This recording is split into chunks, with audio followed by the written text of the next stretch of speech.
Rasanya saya ingat sama Coldplay yang di Singapura sekarang. Nah, saya bilang ke teman-teman, kalau mereka pada nonton Coldplay, ya kalau kami di SCI menambah Bapak sekalian untuk nonton yang tidak kalah menarik, pelatihan Coldplay. Baik Bapak Ibu sekalian, ya jadi disampaikan oleh Pak Windy, ya kami rasanya berbahagia sekali harus hadir Bapak Ibu sekalian. Dan di profil ada beberapa kesibukan yang kami lakukan sehari-hari. Sudah ada satu yang belum masuk, dan saya adalah admin untuk WA Group SCI. Dan itu ternyata WA yang sangat-sangat menarik, ya. Karena kalau kita perhatikan juga tampaknya terkait dengan masalah ketidakpastian, ya ketidakpastian di dalam logistik, terutama transportasi. Dan mungkin Pak mengomentarikan rasanya paling mengenal bagaimana ketidakpastian itu di transportasi. Bapak Ibu sekalian, sebenarnya saya ingin menyapa Bapak Ibu satu persatu, rasanya agak mungkin, ya.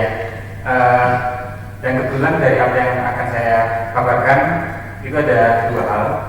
Yang pertama, saya ingin mengajak Bapak dan Ibu sekalian untuk melihat bagaimana perkembangan perekonomian dan rencana pembangunan industri dan infrastruktur. Dan tadi Pak ini sudah menyampaikan secara gamblang walaupun ringkas karena waktu masalah perekonomian di Indonesia saat ini. Saya juga ingin menyampaikan bagaimana industri kita kemudian berkembang, bisa dibilang cukup memberikan optimisme kepada kita. Hanya kalau kita bicara mengenai logistik supply chain, ya dengan arus barat sebagai salah satu aktivitasnya, maka industri adalah salah satu pengungkit untuk terjadinya volume barang. Dan kemudian masalah infrastruktur itu kaitannya dengan bagaimana kita meningkatkan konektivitas untuk melancar arus barang. Bagian kedua kan saya sampaikan secara ringkas juga mengenai bagaimana perkembangan perekonomian dan sektor logistik Indonesia di tahun 2011 dan 2018. Kami dari divisi riset dan pengembangan SCI mencoba untuk memproyeksikan bagaimana kondisi untuk tahun 2017 dan 2018. Bapak Ibu sekalian, untuk bagian yang pertama rasanya saya tidak perlu untuk menjelaskan. Karena kalau kita dari infrastruktur, niat kita untuk membangun secara besar-besaran itu juga sangat terkendala dengan masalah finansial yang kemudian itu memberikan peluang kepada swasta. Ya, cara yang lain, transaksi berjalan itu membaik. Ya, di samping modal dan finansial, organisasi kaya terjadi itu di angka 4%. Ini adalah apa yang saya ambil dari Kementerian Perindustrian. Di situ kita bisa melihat bagaimana cara industri di tahun 2020. Konsep dari Kementerian Perindustrian itu mengangkat satu tema Indonesia sentris. Walaupun kalau kita melihat 45 dari 72 proyek yang direncanakan itu masih tersedia di Pulau Jawa. Indonesia sendiri masih menjadi suatu yang perlu kita kembangkan lebih jauh. Buat kita yang ada di sektor industri dan transportasi, maka pertanyaannya masih bagaimana kita kemudian mendistribusikan barang yang sebagian besar itu di Pulau Jawa itu ke seluruh wilayah Indonesia. Volume balikan dari Indonesia itu masih jadi suatu pertanyaan. Kemudian kita melihat berikutnya, mereka juga mulai, ini sebenarnya konsepnya masih konsep yang sama seperti sebelumnya. Nah, itu ternyata di wilayah timur itu pemerintah juga berencana untuk mengembangkan paling tidak ada pabrik metanol di Teluk Bintuni dan ada pabrik semen di Manokwari. Dan terkait pabrik semen ini sebenarnya ini menjadi suatu hal yang menjadi mungkin ada solusi yang tepat untuk di sana harga semen bisa sampai 20 sampai 20 kali lipat dibandingkan di Pulau Jawa. Nikel misalnya, ya tadinya outputnya adalah nikel, kemudian dikembangkan dari nikel menjadi stainless steel. Kemudian kita melihat pemerintah mempunyai kan sebagai TSN, proyek strategis nasional. Di situ kita melihat bahwa ternyata memang sebagian besar dari PSN itu itu adalah di bidang transportasi dan logistik. Jadi kaitannya dengan bagaimana pemerintah memacu upaya peningkatan konektivitas.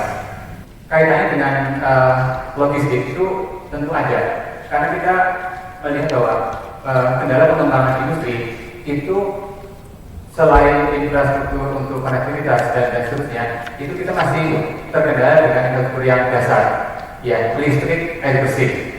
Itu jadi suatu kendala.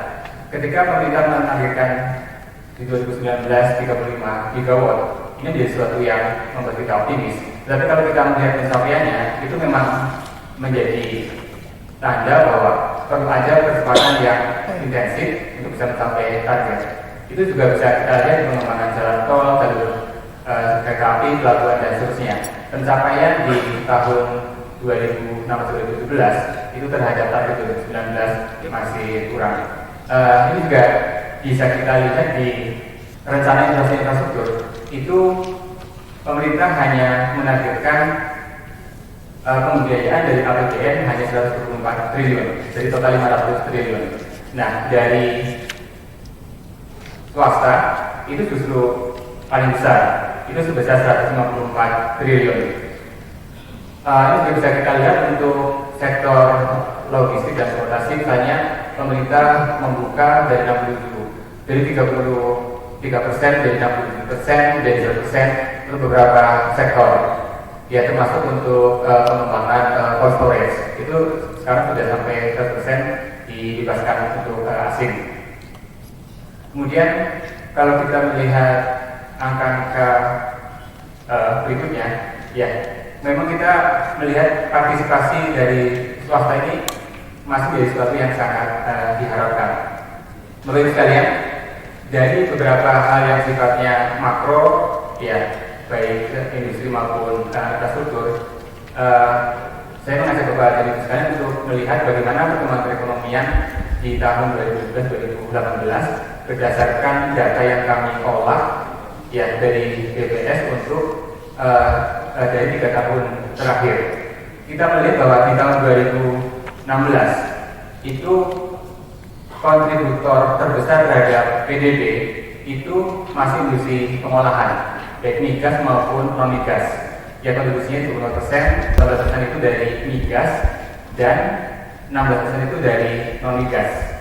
Nah, untuk kita yang ada di transportasi dan pergudangan, kita melihat bahwa kontribusi untuk sektor ini itu dari beberapa tahun terakhir itu masih berkisar di angka 5%. Kalau kita melihat di sebelah kanan perkembangan PDB 2014-2016, ya kita melihat bahwa hampir semua sektor itu mengalami kecenderungan peningkatan selama 3 tahun terakhir.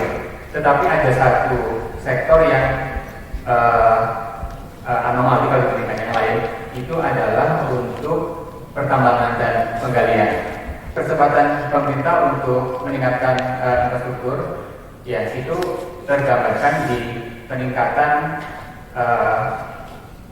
PDB untuk sektor konstruksi. Oke, berikutnya untuk sektor pertanian, perikanan dan perikanan dibandingkan dengan sektor yang tadi saya sampaikan maupun yang saya akan sampaikan berikutnya, ini ternyata fluktuasinya itu paling terlihat sifat musimannya. Ya, untuk sektor pertanian, perhutanan dan perikanan. Jadi kalau misalnya pada saat ini bisa kita perkirakan bahwa triwulan pertama untuk setiap tahun itu pada posisi yang terendah. Ya, termasuk dari Januari sampai Maret kemarin itu posisi terendah. Akan mengalami peningkatan di triwulan kedua sampai triwulan ketiga dan akan drop ya turun pada titik yang terendah dibandingkan 3 kuartal sebelumnya itu pada pada triwulan keempat. Nah, ketika kita melihat kecenderungan seperti ini sebenarnya menjadi satu perencanaan buat kita yang ada di penyedia transportasi misalnya. Ya, melihat kecenderungan ini berarti pada triwulan keempat tampaknya kita harus siap-siap untuk melihat bahwa utilisasi dari armada kita mengalami peningkatan. Ya, begitu Pak Gubernur. Ya, Jadi mungkin beberapa teman pada bulan keempat ini waktunya untuk ini Pak, jemur armada Pak. Nah, kalau kita mungkin secara lebih rinci lagi untuk sektor ini, itu ternyata untuk pertanian, peternakan, perkebunan dan jasa petani ini memberikan kontribusi yang paling besar, itu hampir 76%. Dan kemudian yang kedua itu justru perikanan.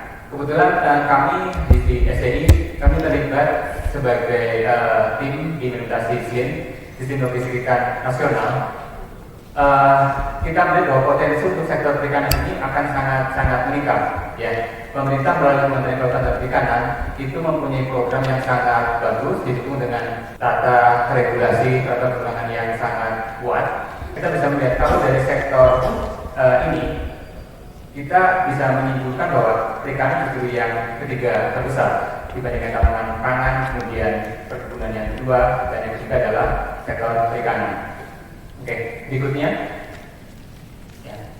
Untuk dua yang sebelah kiri, perdagangan, kemudian sektor informasi dan komunikasi, ya tampaknya sama dengan yang sebelumnya.